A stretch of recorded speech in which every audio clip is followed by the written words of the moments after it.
very special guest, Maggie.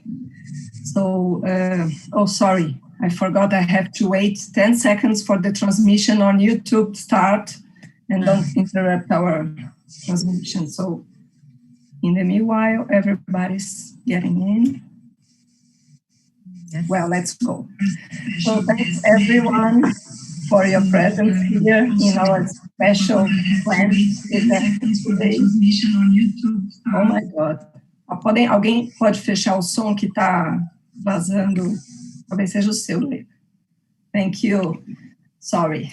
So, my name is Maíra Stachuki. I am a WCD dedicated manager at KPMG. On behalf of the chapter chairs, Mariane Coutinho, Leila Lória, Carla Belangero, and Inês Souza, I would like to thank Maggie for accepting our invitation and being here today. Maggie, as you may know, as everybody here already knows you, because you were trending topic in our WhatsApp group yesterday, sharing your case and your vineyard and everything else. So we are very curious to know more about your experience in several boards. As you know, Maggie sits on several boards in large US companies. She is also a WCD chapter New York member, New York chapter WCD member, and also a member of WCD Global Board. So Maggie, as Leila mentioned, this first part of our event is a live streaming on YouTube for everybody interested in board and corporate governance. So I will now make a brief introduction about WCD. I think I will do it in Portuguese, if you allow me, because so everybody can understand. Então, a WCD é a primeira fundação global dedicada à diversidade de gênero nos conselhos de administração. Nossa principal causa é aumentar o número de 10,5 mulheres, 10,5% só das posições em conselhos sendo ocupada por mulheres. A WCD existe há 19 anos, está no Brasil há 10 anos, temos mais de 2.400 associadas. Aqui no Brasil, que temos o capítulo São Paulo e Rio, já são 220 associadas. A gente promove um rico networking, esses eventos presenciais quando a gente podia e agora só virtuais, e a gente faz também indicação das associadas para oportunidades em conselhos. Então, eu espero que tenha aí conselheiros, presidentes de empresas que, se não estiverem no Zoom, que estejam no YouTube nos assistindo. Para acessar a nossa base é só entrar em contato com a gente, wcd@kpmg.com.br, que a gente faz a conexão e com certeza tem alguma associada com match perfeito para muitas oportunidades que virão. So now I will leave you to Daniel Mota, our friend and sponsor here in Spotlight WCD, Leila Lória, our co-chair, and Maggie, our special guest. Thank you all. Thank you, Maíra. Leila, would you like to make a few comments as your introduction before we jump to Maggie? Seu microfone, Leila. Microfone. I just want to say thank you again for Maggie for having the time to share with us. And I will pass to you, Daniel, to start the event. All right. So, good evening. Today is a special evening for everyone. It's the first one that we are we are executing in English. So that will be fun for all of us without subtitles. So will be a challenge to everyone. But we are happy to introduce Maggie here with us in a few minutes. Maggie will share her large experience and solid background, not only in board rooms, but also as a top executive herself. And but before that, I'm just going to explain how Spotlight works for everyone here. So we will first have this live session with Maggie and all the associates from WCD Brazil. And then after this time with her, we will close the opening session at YouTube, and we'll keep our meeting as private when Maggie will say goodbye to everyone, and then we'll have our associates in our breakout rooms to debrief our conversation with Maggie and Leila. And then finally, Leila will wrap up the session after everyone came back from breakout rooms. So that's the plan for this evening. We are all very excited. And Maggie, to start with you, could you please introduce yourself to everyone here and share a little bit more about your professional career, both as an executive and also as a board director? Once again, it's a privilege to have you here with us. Thank you, Daniel, and thanks to you for sponsoring this for the WCD Brazil group. I want to thank Leila, Myra, the work that you have all done with me to get this planned. And it's a pleasure to be with all of you. I have been a member of WCD for many years. And it truly has, over the last 5 or 6 years, gained huge momentum worldwide in really promoting women, not just into the C-suites of companies, but also into the boardroom. So just as a quick background, I have had the privilege to lead companies as a CEO, both startups and Fortune 500 companies in the United States. I was the first of a handful of women to take a company public in the United States as well, back in the 90s. I have had the privilege to sit on 50 corporate boards in my career, 36 public and 14 private. I went on my first corporate board when I was 28 years old. So I sit on 8 corporate boards today, 4 public and 4 private. Those boards include Costco. I'm also on the Lyft rideshare board. I'm on the Hewlett-Packard Enterprise board, and I chair the DocuSign board. And on the private side, I'm on the Medium board, which is a $9 billion private market cap company in the cybersecurity space. I sit on 2 biotechnology and biotherapeutic boards that are both private, named Sana and Sonoma. And I'm on the Cakebread Cellars Winery board, which is in Napa Valley. I also am the chairman and CEO of the Grand Reserve Inn, which is a luxury 5-star boutique inn that's centered in the middle of our 80-acre wine vineyard in Northern California. And of course, anyone from WCD Brazil, and that includes Daniel, can come to the inn and get our friends and family discount. So I hope to see you all there. I host a whole host of events there every year. I'm very blessed to have a small, intimate environment where people can come together in fellowship and for learning experiences and for corporate experiences. So, and of course, we eat great food because my innkeepers are chefs, and we drink wine. And probably the most important accomplishment in my life is my family. I'm one of 4 daughters. I am married to my junior high school sweetheart. We've been married for 43 years. We've known each other 56 years.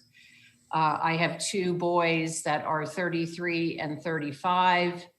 I feel I've been a successful working mom because both my boys own their own homes. They have good jobs. They married great women, and they've given me 3 grandchildren and 3 on the way. So wow. I'm very blessed, no doubt about it. Yeah, that's a beautiful introduction, okay. Maggie. Okay, we have some questions, and then you can make the questions in the chat, and Daniel will make to Maggie. But just to start with, what skills you think are required from board members today, and what are the major changes you have experienced since your first board position? So The skills that I think are really important for women board members is, and a lot of this is about who we are, right? It's not what we do, but it's the ability to listen and learn in the boardroom, in addition to participate and provide points of view, and to try to keep the way we bring up topics or discuss topics from a probing perspective, sometimes in a question format versus a statement format. So you keep it open-ended and you keep it from a seeking to understand point of view with your leadership teams that are in the room, and also with your other board members. I think you also have to have a skill of being creative and being courageous at the same time, about thinking how you can add value to help companies do well and do good, but also to bring up sometimes the topics that no one wants to discuss, that are, as we say in the United States, the elephant in the room that nobody wants to acknowledge. And I believe that women have a way to do that in a respectful manner that can really provide a positive attitude and atmosphere for having discussions that are important.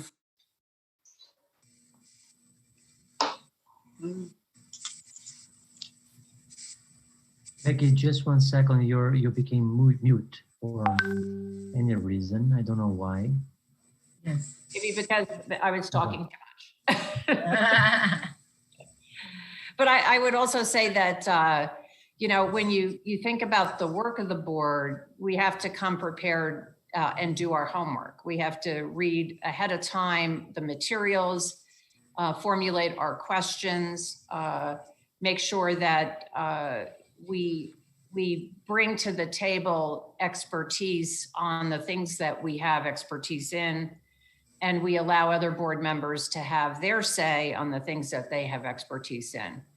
One of the challenges for all of us is in a boardroom, no one's in charge. We're all peers, we're all equals. And so the nuance of working in that environment, and all of you that are part of WCD, you have that same experience with boards that you participate in, that we all take leadership on a rotating role depending on topic, expertise, and our ability to engage with the leaders of the company. And Maggie, before we proceed, I would just let everyone here know that you can ask questions either in Portuguese or in English in our chat, and we will be glad to translate back to Maggie after we have these initial questions. And my next question, Maggie, maybe it's a follow-up question about what you have just said. Talking about those skills that you have just described, did you see something different during the pandemic, or did you see the same skills but in another level? It's a great question, Daniel. I don't think the skills necessarily change, but I do think that board members have to lean in more when you have crisis for companies where it's very uncertain in terms of what the choices are for the decision-making process.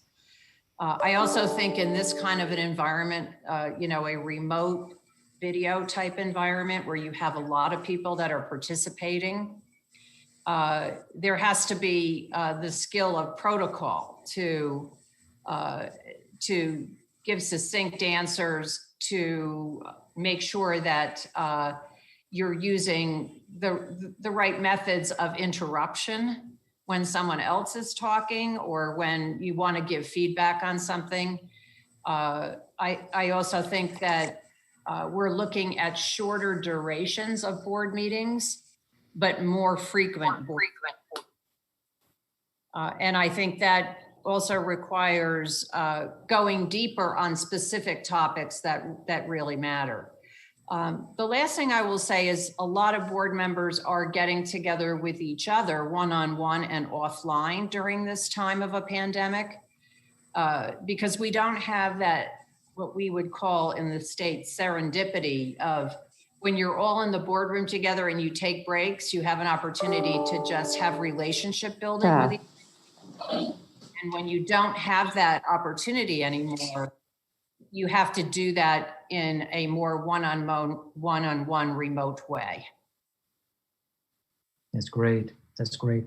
And then, Maggie, my next question will be, talking about board dynamics before that huge crisis that we are facing here, what do you see as the major impacts on those dynamics in the boardrooms?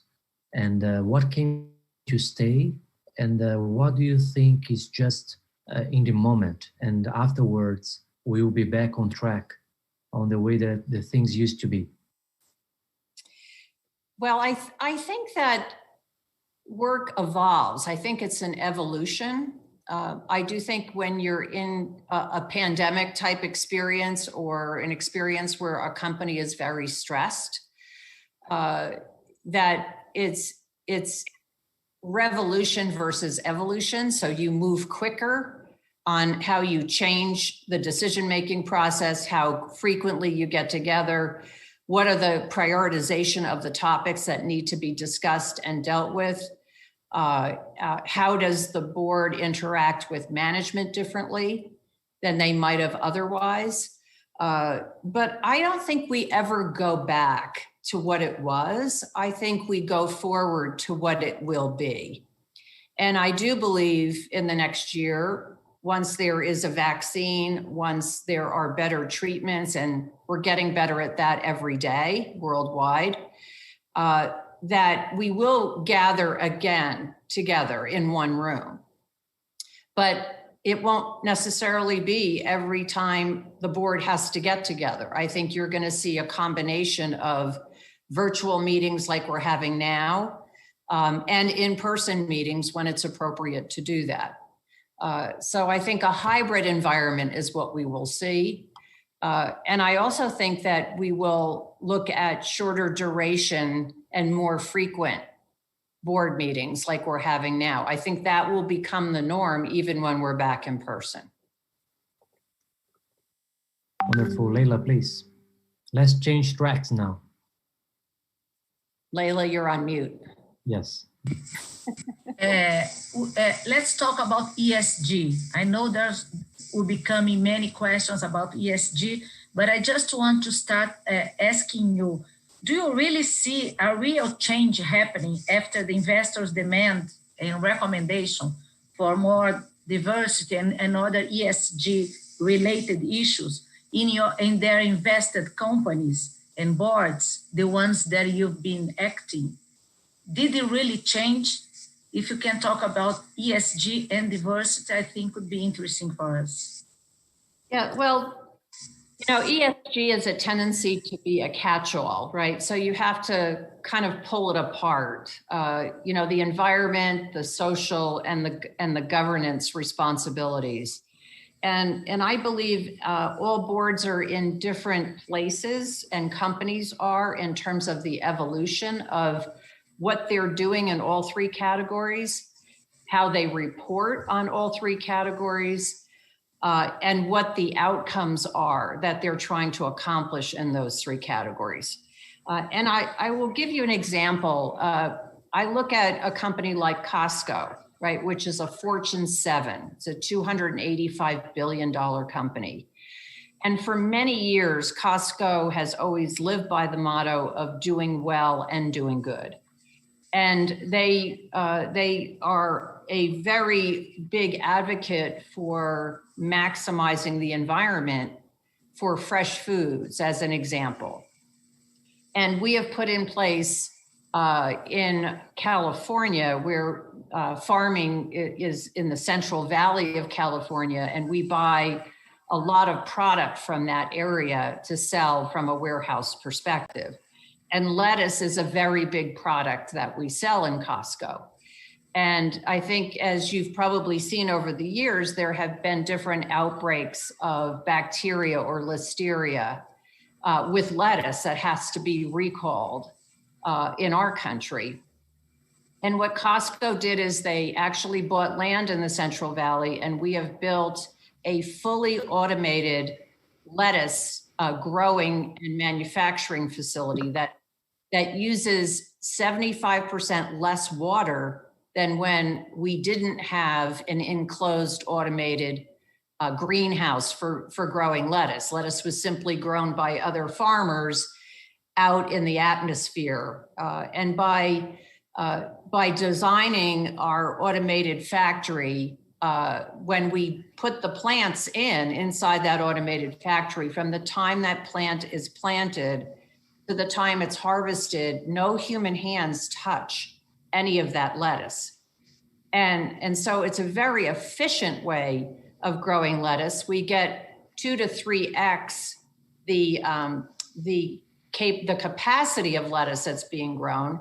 We do it with 75% less water, and it's a win-win for the environment. It's also a win-win for mitigating effects of disease getting into that lettuce, and it gets it to market in a fresher way, because the warehouse is located right by one of our huge depots. So we also have a chicken plant in Nebraska, where when the chickens come in to be harvested for poultry products, from the time they get into this factory, they get into a little tray cage. And for 2 weeks, they're kind of in a darkened room that has music playing, and they get to eat, they're eating grain and feed, but they're doing it in a very relaxed setting. These are chickens, right? And then when they're getting ready to be harvested, we actually put them to sleep before they die. So there's no anxiety for the chickens before they go through the process of being harvested. And because of that, Costco chickens are more tender. When we sell our roasted chickens, which we've been selling for almost 46 years in our warehouses, they have per pound more meat than any roasted chicken you can buy in any other supermarket or any other retail location. So we get a better product. We are very humane in how we treat the chickens as part of this process. Again, no human interaction once the chicken goes into the feed area. So from a purity and keeping away disease, again, it's a lot safer. So I think ESG is measured in different ways, but I think every company, these are just examples of one company of how they incorporate that into their business practices. And because they do it that way, they're more profitable, they're more successful, their customers are happier, and we're doing something that's good for the environment. And Maggie, ESG, it's one of the hot topics here in Brazil. And I can also mention, for instance, human capital and new ways of working, and the need of a closer relationship between boards and C-level. So all those topics are in the agenda of governance here in Brazil. What about US?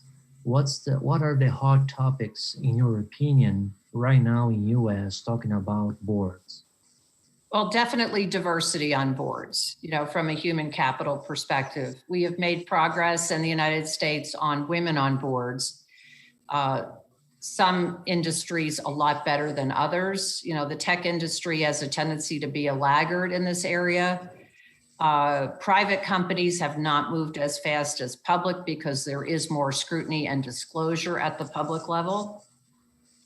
And I think that diversity it used to be just gender diversity has now opened up to both gender diversity as well as racial diversity. There's a push to get more Black, more Latino, Asian, on boards, in addition to the diversity of our backgrounds, right, and our expertise. So there's not just an ongoing dialogue, but our investor base, especially at the public level, have become more activist on the topic. And so has corporate America. You know, I just interviewed David Solomon, many of you know, just a week ago at the Global Institute for WCD. And he's the chairman and CEO of Goldman Sachs. And they will not take a company public unless a board has at least one diverse candidate on that board. So you're starting to see companies not just talk about it, but do something about it and have principles and take stands that can help accelerate this. We also find in the United States that as you start to track the return of value to shareholders, if there is more diversity on the board, those companies have a tendency to do better in terms of the returns. And we've seen that definitely with gender diversity.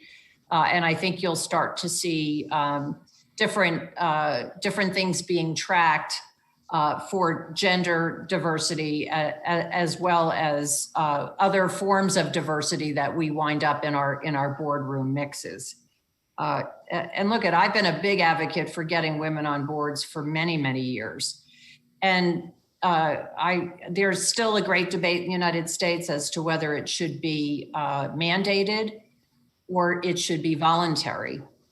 And I think many of you know that in the state of California, it's been mandated for the number of women that need to be on a board.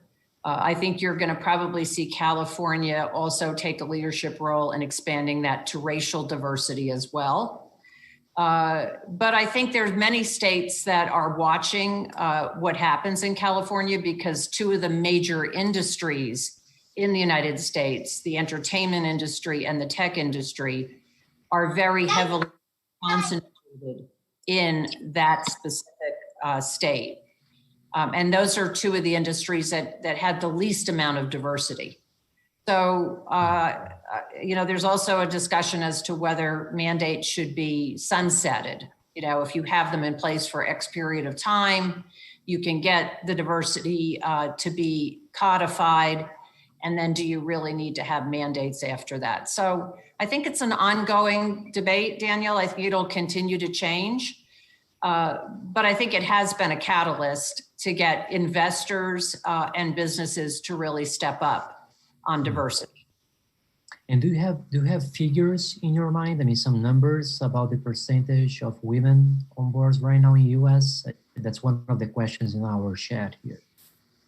Yeah, I think the numbers are constantly changing, and we're seeing an acceleration of a focus on this over the last several months. But about a year ago, about 44% of I think it's the Fortune 1000 had at least one woman on their boards. If you look at the largest public companies, say the Fortune 200, that's more in the 30 to 40% range of boards are diverse. So the larger companies have done a better job than the smaller companies have. And I think that has to do with also the size of the board and the work that boards have to do. When you're a large company, those boards have a tendency to be 10 to 12 people, where if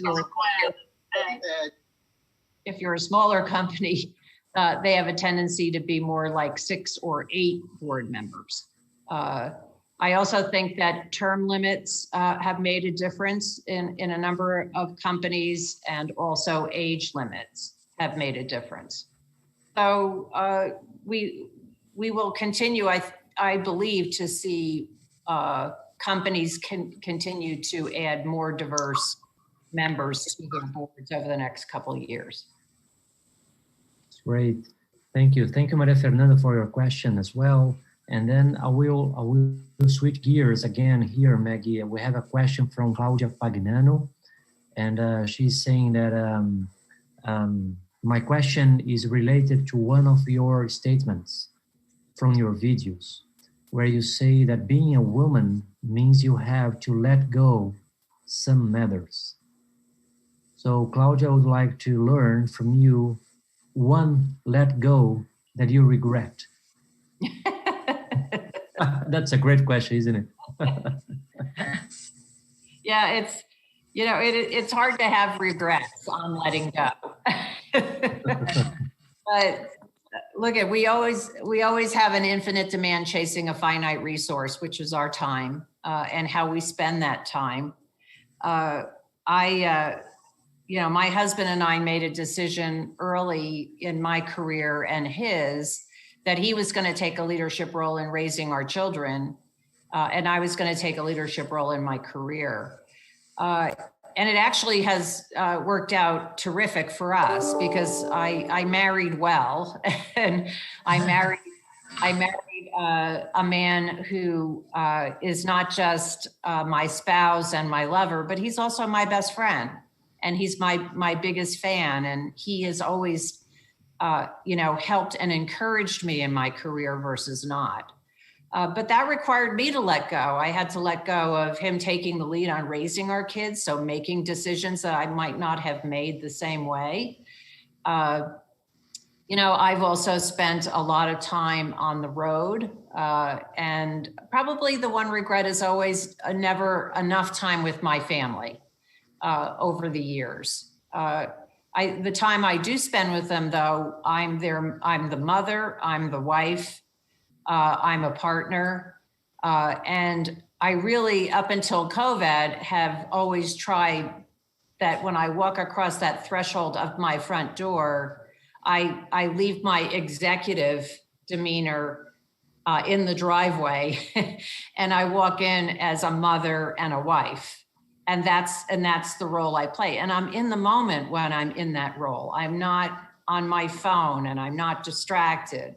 I'm with my family in that moment. And I think we have to learn how to do that, to compartmentalize our business life and make sure that we do spend time with the people we also care about, that they get that quality time and we get that quality time with them as well. That's wonderful.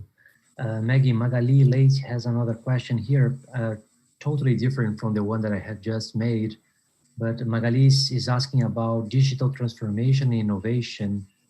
During the pandemic, did you see something changing, like, for instance, postponing critical investments or changing the direction of those investments? What have you seen so far? I think one of the silver linings of the pandemic is it's accelerated digital transformation in corporate America. I believe that digital transformation was happening, but what happened is we would think about digital transformation as tech companies transforming with new innovative types of capabilities and tools for companies. But the ability for companies to absorb those and implement those have been on a very slow trajectory. COVID comes into play, and just the infrastructure of being able to have everyone in companies with thousands of employees to work from home accelerated the transformation of having to put tools, capabilities, and security in place to make that not only doable, but formidable. I think another great statistic is Satya Nadella, who's the CEO of Microsoft, just said a couple of weeks ago that the hiring of engineers in the United States has shifted from the tech companies to corporate America. That corporate America is now hiring more engineers in their companies than the tech industry is hiring. That's a huge transformation because every company is becoming a digital company. And, I'm seeing it in a number of the companies I sit on the boards of. A great example is DocuSign. DocuSign has grown exponentially during this pandemic as everyone goes to remote signing and goes to remote ability to manage contracts and to manage relationships with employees and suppliers and vendors. There was a slow growth and a steady growth that we've seen over the last 10 years with DocuSign, but that has gone up 3- and 4-fold for a lot of the industries that we do business in because of the pandemic. So I think it's an acceleration. I think that's good for corporate America. I think the companies that are implementing digital transformation have competitive advantage over the ones that are not.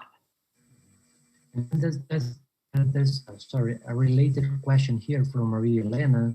She's asking if you see any need to add new skills, for instance, on IA for board members as an education to deal with the digital transformation. Is the question more around our skills? Are the skills?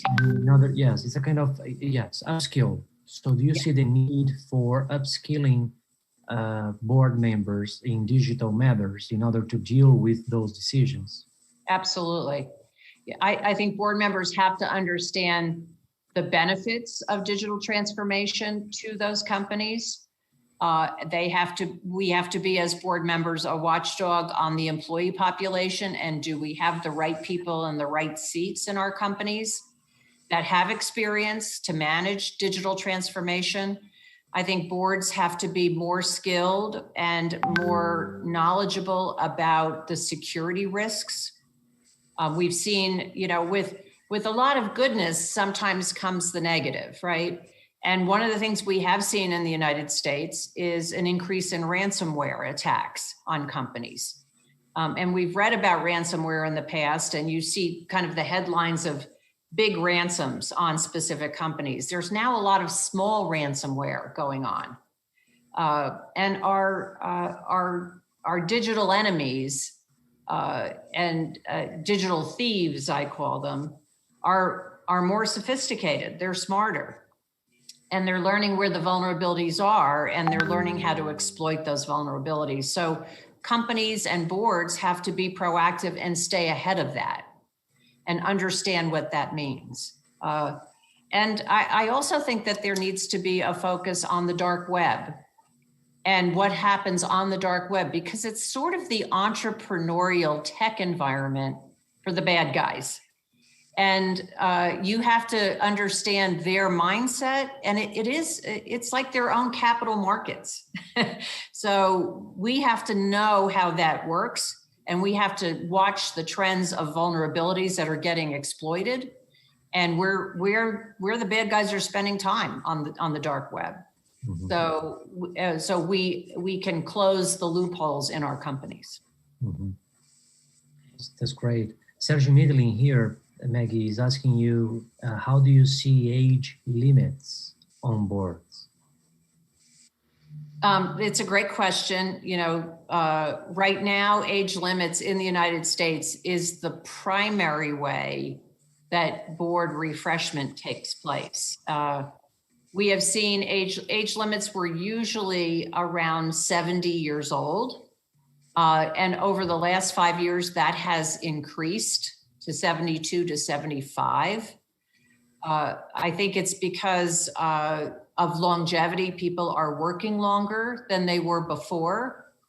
I also think it's a way that if you have active board members that are still contributing, that are older, that there's not just sort of this cutoff date that they need to leave. But with moving these dates out to be longer, it takes more time for refreshment. It takes more time to get diversity on these boards. So one of the trends that we're seeing with technology companies is when someone joins a board, the CEO and the chairman of the board are setting an expectation that the person joining that board should think about this as a 10-year commitment. So trying to set an expectation up front as to how long you should think about being on a board versus just waiting till, if you join a board and you're 40, you could be on the board 35 years, right? If you just deal with age limits. And when you say 10 years, what that does is it sort of gives a window of 8 to 12, right? And I know with the boards that I've served on over the years, I am rarely on a board more than 10 to 12 years because I worry about independence. When you're on boards for a very long time, you need to make sure you stay independent of that company and that you can still bring that fresh perspective, but the governance scrutiny that you need to do as an independent. And I think when some people are on boards for many, many years, they're like an employee versus a governor of that company.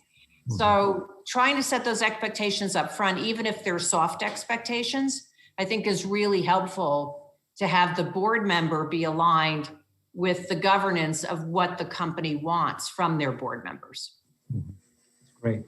And Maggie, I'm just shooting questions to you. Sorry, so that's my role, right? No, it's so, yeah. So I have another one here from Grazielli Parenti. She's asking, what advice could you give us if we wish to pursue a position on global boards? Okay, and it's a tougher question. I would say that advice would be you have to be fluent in the language. So if you wanted to be on a corporate board in the United States, you have to be fluent in English. But for Brazil, there are other countries that speak your language. So you could look to get on an international board where Portuguese or Spanish were primary languages that can translate well to your native language. I think the second thing you have to do is be a student of the governance rules in those countries, because they're different in every country. And same with the rules of the governing bodies that regulate companies. So if you go on a public board in the United States, understanding the rules of the SEC in the United States, the rules of our different stock exchanges. So you have to sort of do some homework in those areas in order to be qualified to be on a board in a different country. But I also think that you can bring international expertise. So it's not just about here are the things that enable you to be on the board, but here are the value adders that you can deliver. Many companies are multinational. They operate in many locations. If you look at companies that, let's say Brazil is in the top 4 or 5 markets that company focuses on, having expertise from Brazil on your board is a big positive to those companies. So really doing your homework on where do companies operate and your capabilities of bringing your country's mores and trends to the boardroom table could be very, very helpful for companies. Mm-hmm.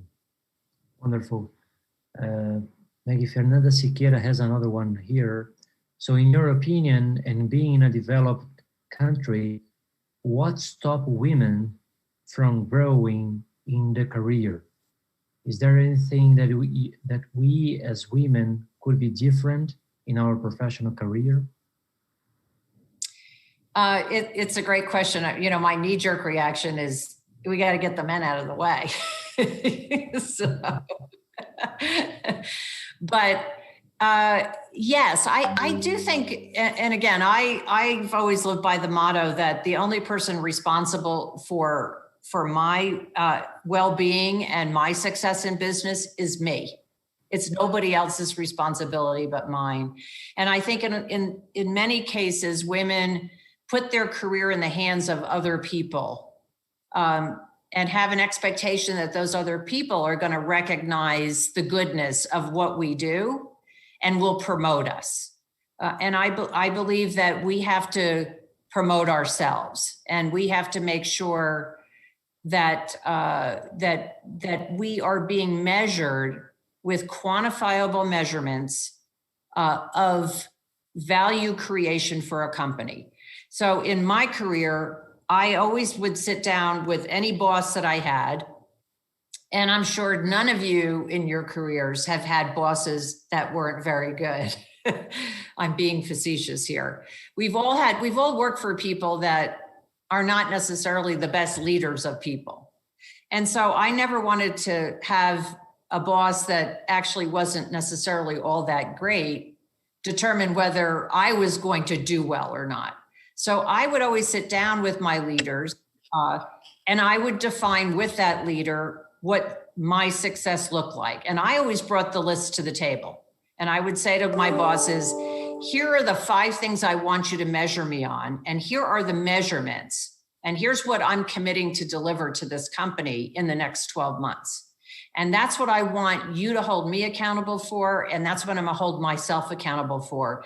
And if together we deliver that for the company, this is the value that's created out of that delivery.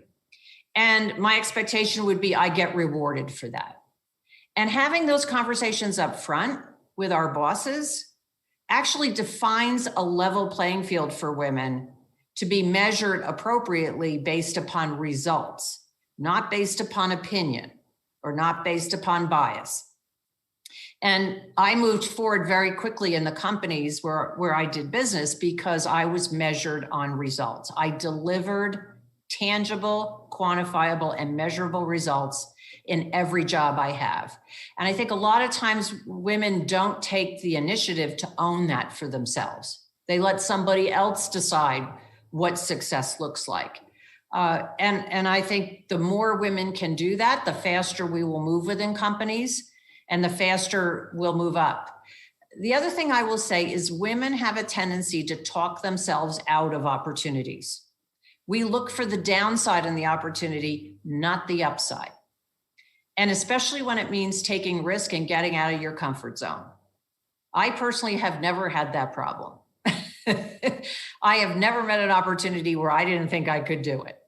And I think we have to come at it from that attitude, because I will tell you, men do it like they breathe.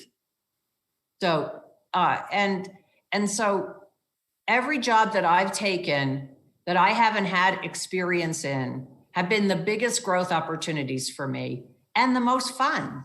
There's joy in that. There's also joy in understanding what you're good at or not. And I could force and deliver even in jobs that I knew wasn't necessarily the best sweet spot for me, but I had to do that along the road to get where I wanted to get to that sweet spot. And those are growth experiences and those are learning experiences, because we learn about who we are and what we really are capable of. And I find that part of the journey has always been the biggest learning parts of the journey for me. Maggie, we have an interesting question here. Andrea Menezes is asking, she's saying that pre-pandemic, we were discussing the right personal and professional life balance.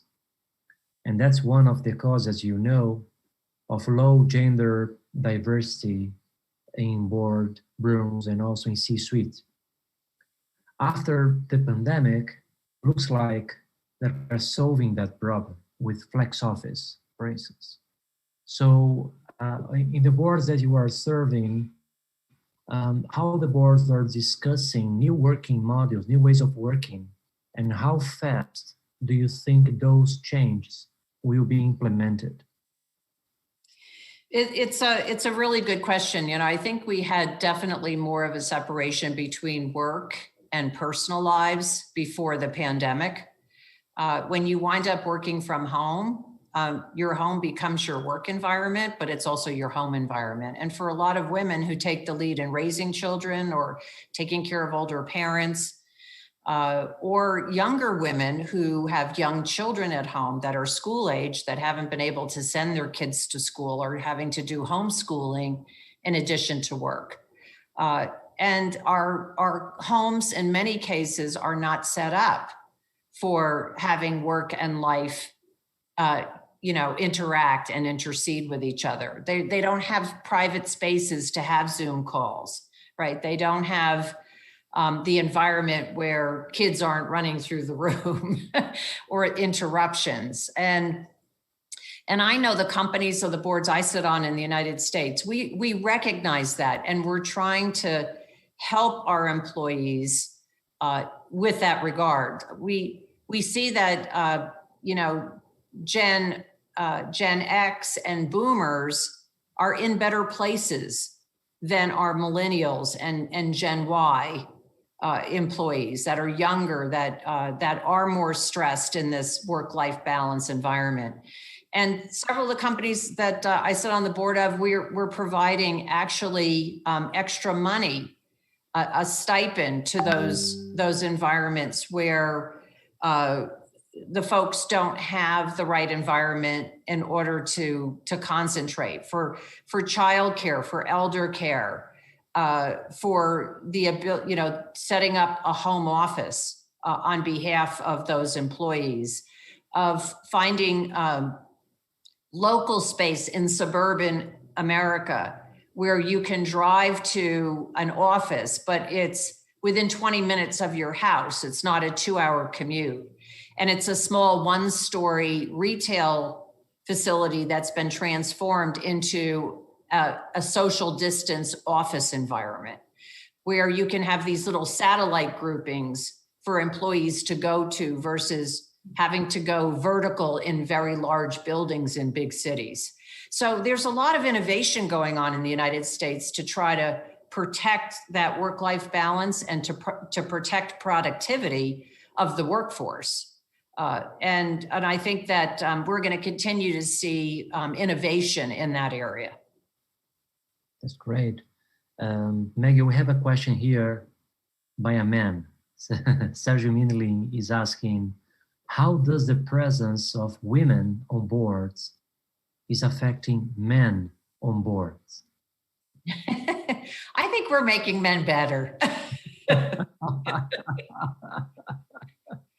I think one of the effects is for many men who have not been in a boardroom with women before, they actually do see that there are different perspectives and points of view that we bring to the table. I think it allows them to get more comfortable that women can perform governance function at the highest level for companies today in a manner just like men do. And I also think that it enables men to debate different perspectives that they wouldn't think about otherwise. So I think it's an enriching experience, at least for the men that I serve on boards with. We also build relationships together. There are friends, there are colleagues. We are respectful to each other. And if not, we call each other on it. And I think that's also good. I also think that it allows men to say, it's not just have one woman on the board, to check a box. It's just good governance to have diversity of opinions, thoughts, and points of view. So I think it's worked well both ways. I'm not saying that every male on every board has been 150% acceptable of this, but I think it's made for better board dynamics. And I also think that men now realize it's not going away. Mm-hmm. That's great. So one different question here from Daniela Suarez. Maggie, what advice would you give to someone looking to join their first board, especially because positions usually require prior experience on boards?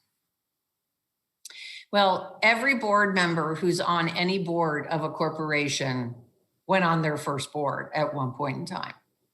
So it's sort of this thing like, don't put up negative barriers that don't really exist. Being a first-time board member is not a bad thing. It's a good thing. And it doesn't mean you don't have to do your homework in order to be successful, but you would have to do that in any situation. But you bring fresh perspective, right? And if you take the time to really do your homework on the company and understand where your skills and capabilities can add value to what that company's trying to accomplish, I think that's important. I always, usually when I would join a board, especially the first time going on my first board, I spent a lot of time in the first 2 or 3 meetings leaning back and listening and learning the dynamics of the boardroom, the dynamics of the other board members together. Who had the pockets of expertise? How did they express themselves? What were their levels of comfort versus not? And I would spend time with each of them one-on-one. I would call them after board meetings and I would ask them questions. And I could give them some perspectives or points of view that would start to build that relationship on their levels of expertise.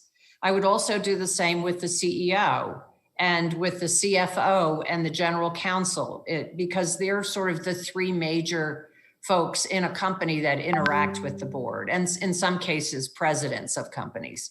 So the senior leaders and building relationships with them. And by doing that and taking the time for them to get to know you as a person and you to get to know them and their styles and their expertise, gives you more confidence in the boardroom to be more active in your participation.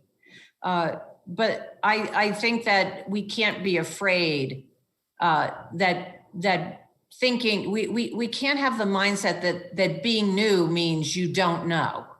That's not true. Being new means you just bring different perspective in a different way. And you've got to work to build relationships, just like you would do in a company if you took a new job. So that's great.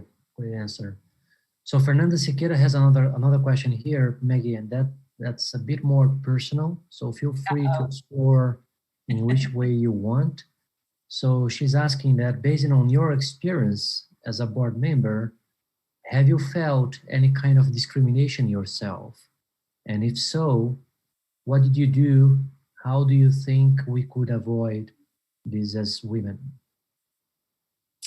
You know, of course I have, right? In most cases on the boards that I've sat on in my career, I was the first woman on all of those boards, right? I think there's only been,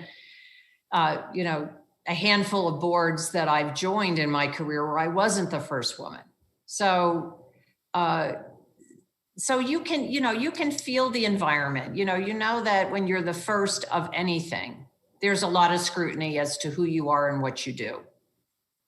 But I have always found that the way to deal with that is just like I would do in my jobs at business. And that was to define success and to deliver results. And so I would define where my expertise was, and I would spend time on making sure the work of the board that required that expertise is where I would weigh in the most. But I would also spend time asking questions about those other areas. And, and I spent time building relationships inside and outside of the boardroom. Because I think discrimination has a lot to do with people being threatened. And if you can ease the threat emotion in people, so they see that it's not a threat to them and it's not something that they should discount, that there is value in our different opinions or our different thoughts and points of view, I think that really helps. I have always tried to humanize myself too in the boardroom. And I do think that humor is a way to do that, right? Sometimes just cutting through the thickness of a discussion that you might be at loggerheads with somebody else is to use humor. It's a great way to level set you and others and to show some vulnerability. I think that's the other thing. We shouldn't be afraid of that. It can be a positive tool. So wonderful. Maria Elena also has another question, Maggie. Do you think the independent board members should receive long-term incentive pay? And she's saying that in Brazil, most independent board members usually receive a fixed compensation.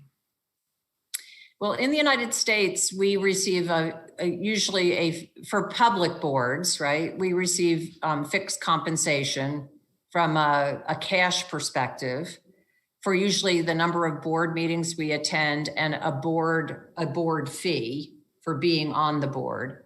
But the majority, usually 75% of your board fees are in stock.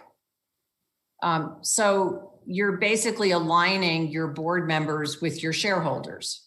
So our success of growing income from being on a board is determined by how successful that company is with their entire shareholder base. And I think that's a good way to think about it. I think that, we're not there.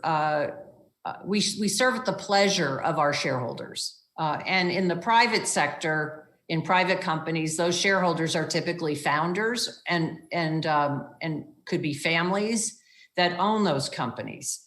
And in those cases, a lot of times there is no stock. There's usually just cash compensation in a private company environment. But in the public environment, it's really aligning the compensation of board members with their shareholders. Right. But yes, I think we should be compensated for the work we do. Mm-hmm. Hosanna Sadir has another one here, Maggie. What has been the most difficult decision you had to make in a board? Wow. Let's see. I've been on boards where we have had to replace our CEOs. I have been on boards where I've had to take companies into bankruptcy. I've been on boards where I've taken companies out of bankruptcy. I've been on boards where mergers have gone right down to the wire and didn't go through. I've been on boards where the market changes very quickly and the company is not successful and we have to sell it. So I've had a lot of experiences where there have been headwinds associated with doing the work of the board. Mm-hmm. But I look at all of those decisions as decisions that are required of good governance. And board work isn't just about harmony, right? Board work is about doing the right things at the right time. And a lot of times that's the tough stuff. It's hard. These are hard decisions to make, and they're collective decisions, and they all have ramifications. But we're not there to be friends with the leadership team. We're there to govern the company appropriately, mm-hmm. and hold the leaders accountable in those companies to deliver on behalf of their shareholders. So that does require tough decisions, and board work is sometimes not for the faint of heart. You have to be courageous and willing to step up and do what's right. Amazing. Maggie, Katia Tokoro has a wonderful question, but it's a personal question as well, so you can approach it the way you want. So she's asking, what advice would you give to your grandsons and granddaughters for their future? And the other question with that one is, what are you learning from them as well? Well, I have 3 grandchildren today, and as I said, 3 on the way. So I have a lot of work to do. But for the 3 I have, my oldest is a grandson. He's 5. His name is James. He's wicked smart. And he's very inquisitive. And I spend a lot of time talking with him about exploration, about innovation. We go on walks together and we go exploring. And I want him to use his imagination to think. I think someone just got off mute. Anyway, but anyway, so he's very advanced, and I think our children and grandchildren today are very advanced compared to what we were at that age in terms of using technology, about living in a world that moves very quickly, about lots of differing opinions. But I also want him to enjoy being a child, right? So not having a lot of responsibility yet, but he has a lot of potential. My 3-year-old granddaughter, Kate, I call her Kate the Great. I'm already training her to be a CEO. She bosses her 5-year-old brother around, and she's doing just fine. And then my other grandson, Connor, he's 18 months.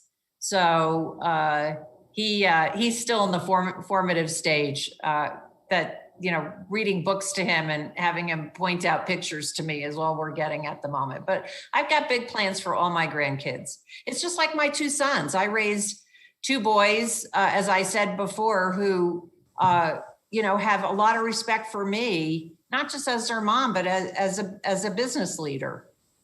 And, they knew that I worked their formative years, but they also know I was always there for them as their mom. And I think that's what we have to do. We have to spend time where we need to spend the time, and be in the moment when we need to be. But I'm looking forward to this next generation and continuing to train and to coach and to have them teach me about what's important. So. Wonderful, Maggie. We have a question from Dani Manoli that I think it's a very interesting one, because most of us have had this experience. As the only women in the board, in most boards, as you said, have you had difficulty in giving your opinion before the big decisions? You were interrupted sometimes, no? Yes,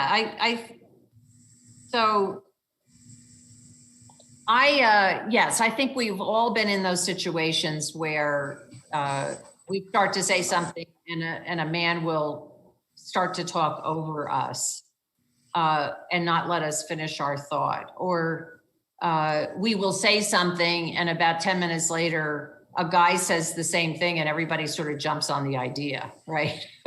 Yeah. So, and I've had that in my career too. So again, as I mentioned before, sometimes I use humor, but sometimes I also use a technique that's disarming. So when I would say something, or another woman would say something, and 5 or 10 minutes later, I hear another guy say it, and then everybody sort of hears it. I would say, let's say Daniel did that in a meeting. I would say, Daniel, that, I'm so glad you decided to build on Leela's point of view that she brought up 10 minutes ago, because I think sometimes it takes a while for all of us to think through what someone said to really see the value in it. But I'm so pleased that you have stepped up to support her in that position. So I try not to let guys get away with ignoring the fact that the woman actually brought it up the first time. And it wouldn't be beyond me to do the same if I had brought it up, to say, thank you so much for supporting my point of view that I brought up 10 minutes ago. Because I do think it's important for us to think about that as a solution to this specific issue. Now, let me tell you a little bit more as to why I brought it up. And then I would elaborate a little bit more, but by then you got everybody listening. So instead of being defensive, I would always take a position of being offensive, but collegial as part of how I would do that. Okay. I think we have another question here from Cristina Pinho, which I think is very interesting.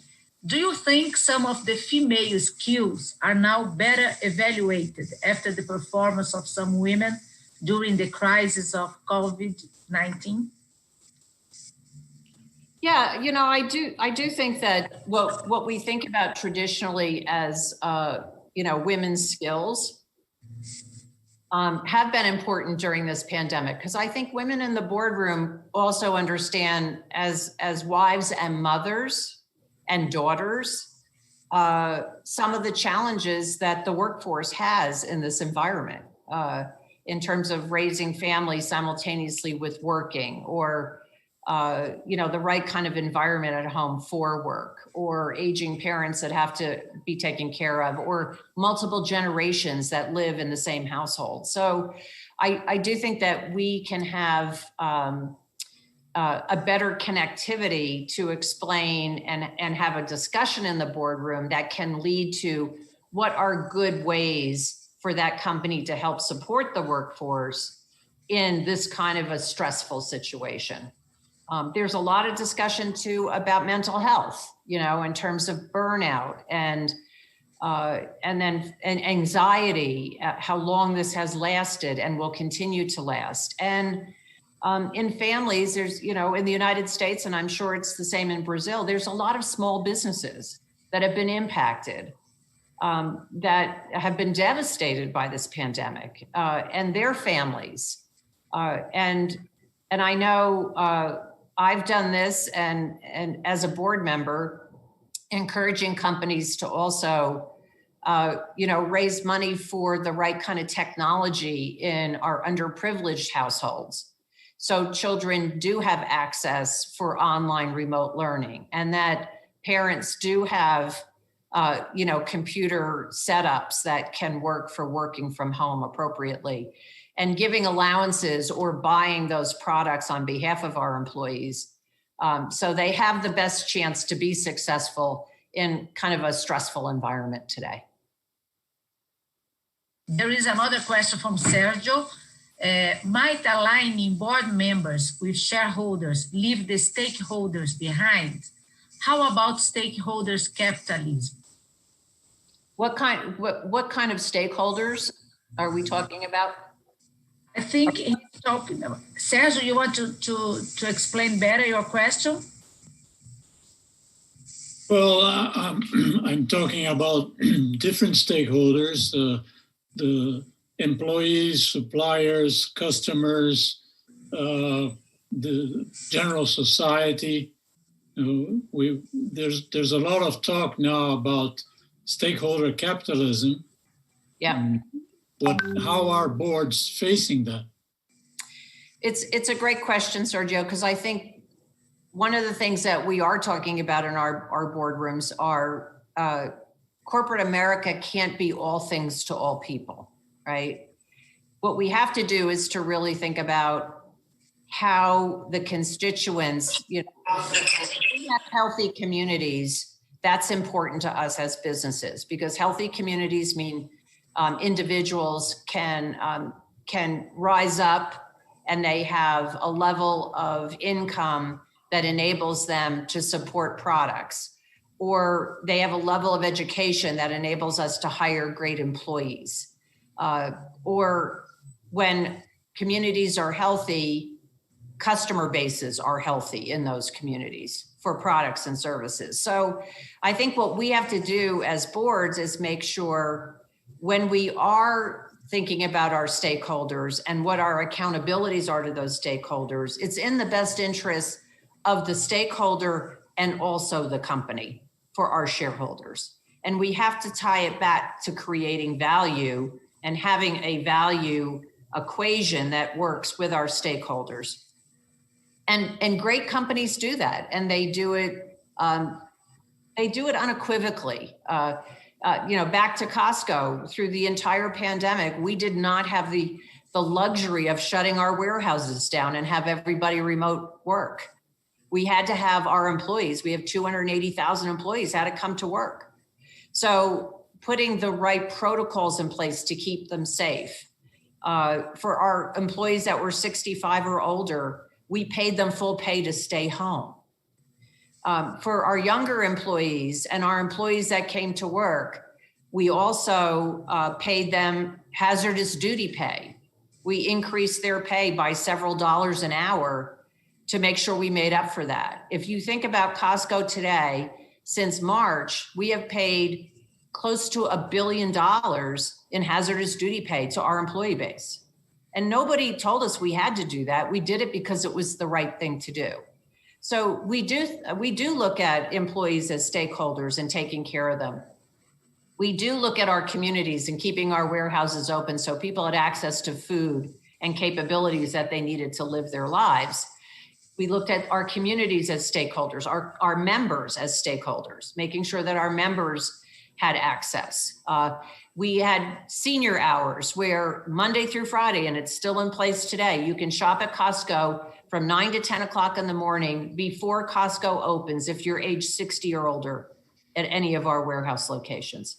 So you don't have to be, if you're older and you go into a Costco and you go at normal business hours with everybody else, you're not going to be able to push that cart and race to the back of the warehouse to get that one last piece of meat, because the younger people are going to beat you to it. So we wanted to make sure that there was a level playing field for the older population as well. But those are all things that aren't mandated. They're just the right things to do. And I think what we're seeing is companies defining what's the right behavior that is good for our constituents and our shareholders, our stakeholders, and also good for the company and creates value. Thank you, Maggie. Marianne has a last question for you, and then we will have your closing remarks. Hi, Maggie. Great pleasure to hear from you. And I think there's this subject about your vineyard, the Grand Reserve Inn. We discussed with our members here in Brazil, and they got very interested in the entire story. Being an investment, also being now you as a CEO of the company, as this family-owned business, and also the fact that you bring women want to sit on boards for these boot camps where you teach some of the classes. So if you could talk a little bit about that, I think we are all very interested. Yes. So it's been such a privilege. We've had a family business for 35 years with my husband running our vineyard. So he's an amazing grape grower, and he's an amazing winemaker. He's a gold medal winemaker in the state of California, and we do have customers all over the country, and actually outside of the country too, that buy our wines.